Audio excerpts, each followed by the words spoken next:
এবার সালাম ভাইয়ের বাসায় নতুন সিসি ক্যামেরায় ধরা পড়ল এক আশ্চর্য ঘটনা, যেটা সালাম ভাই তার এক ভিডিওর মাধ্যমে শেয়ার করেছে সবার সাথে। সালাম ভাই কিছুদিন হয়েছে তার বাসায় একটি নতুন সিসি ক্যামেরা লাগিয়েছে, যেটাও সবার সাথে শেয়ার করেছে।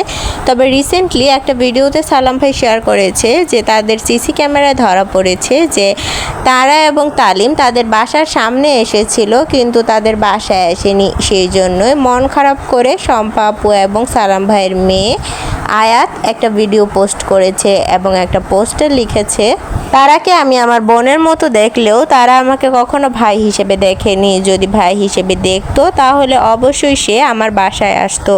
যত যাই হয়ে যাক, সব কিছুর পরও আমি তাকে মেনে নিয়েছি। এবং সালাম ভাই এক ভিডিওতে এটাও বলেছে যে সে তারা এবং তালিমকে মেনে নিয়েছে এবং তারা এবং তালিম চাইলেই তাদের বাসায় আসতে পারে। সালাম ভাইয়ের প্রায় ভিডিওতেই দেখা যায় যখন আয়াতের সাথে প্রশ্ন ওঠে তারাকে নিয়ে, তখনই সালাম ভাই এবং শম্পাপুর মন খারাপ হয়ে যায়।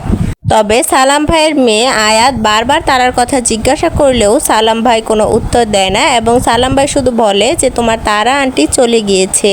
তবে বর্তমানে সালাম ভাই সেই সিসিটিভি ফুটেজটা সবার সাথে শেয়ার করাতে সবাই যেন তারার উপর একটু বেশি রেগে গিয়েছে। তবে তারা এবং তালিম এখনও সালাম ভাইয়ের বাসায় না আসলেও সালাম ভাই বলেছে যে তাদেরকে নিয়ে আসবে।